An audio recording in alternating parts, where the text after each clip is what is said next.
Good afternoon. Thank you for coming. My name is Steve Couts.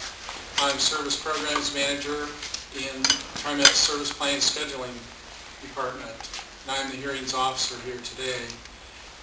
The purpose of this hearing is to provide the public an opportunity to comment on TriMet's proposed service cuts. If you wish to speak at today's hearing, please sign in at the table at the entrance and let staff know that you would like to speak. If you want to comment but don't wish to speak, you may fill out a blue comment card and leave it at the sign-in table. And comments may also be provided by mail, email, or fax, as well as by phone. And contact information is available at the sign-in table. The deadline for all comments to be received at TriMet is 5 p.m. on Friday, April 23rd. Also present today are TriMet General Manager Fred Hansen, Executive Director of Finance and Administration Beth DeHamill, Acting Executive Director Operations Shelley Lomax, Executive Director Capital Projects and Facilities Neil McFarland. In a few minutes, Fred Hansen will speak briefly about why service reductions are necessary, and then we will begin to receive public comment from persons who have signed up to speak. Over the past 8 weeks, TriMet has held 5 open houses across the TriMet service area and received more than 1,300 comments so far at these forums, as well as by phone and email. TriMet staff has reviewed and considered each comment received, and in accordance with the TriMet code, has made a revised proposal of service reductions for public review.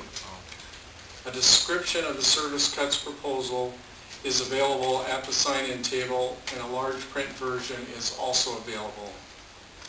Persons who have signed up to speak will be given a numbered card, and I will call on people by speaker number and name in numerical order. To provide everyone an opportunity to speak, we ask that you please limit your statement to a maximum of 3 minutes.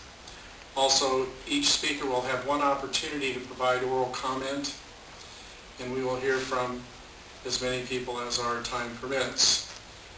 Please note the hearing does not include this question and answer discussion.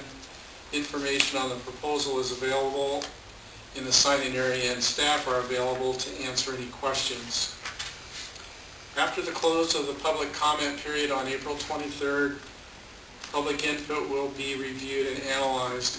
Further revisions to the proposal may be made before a final recommendation is submitted to the TriMet Board of Directors for consideration.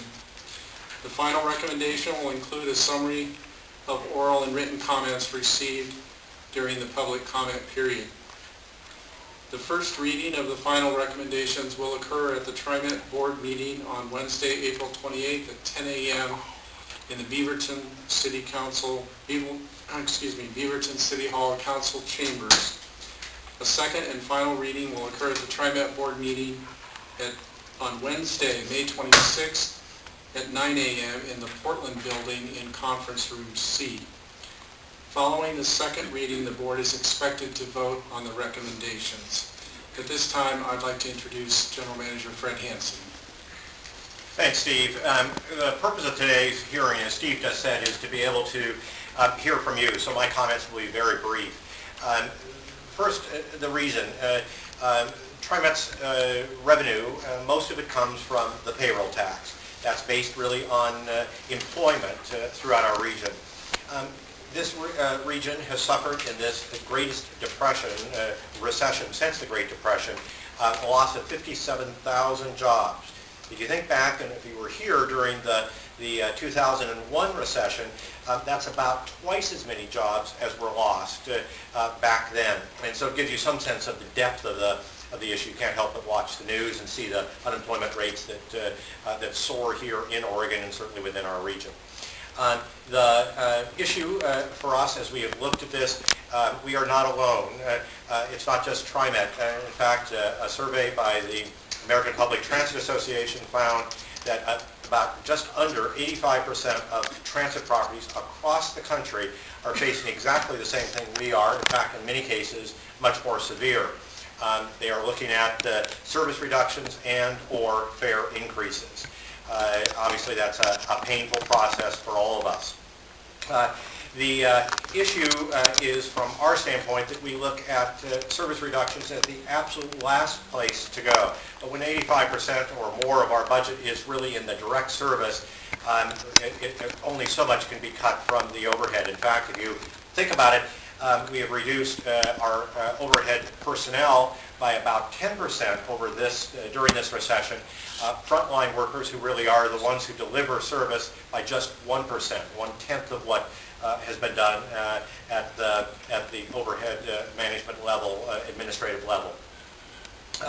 What is before you are a series of reductions. I just want to make clear to all of you that public comment is very important. Not only during the open houses, the 5 open houses that Steve mentioned, have we revised because of comments that came to us during that. We also want to hear directly from you. In fact, I'll use an example from night before last in our hearing at the Clackamas Community College, Clackamas County Community College hearing, that an individual brought forward issues that we're looking at and saying, hold it, can we make an adjustment to the particular line that individual is on, so that as he is coming off his swing shift, he can actually still get home and not have a 4-mile bike ride rather than his normal 2-mile bike ride.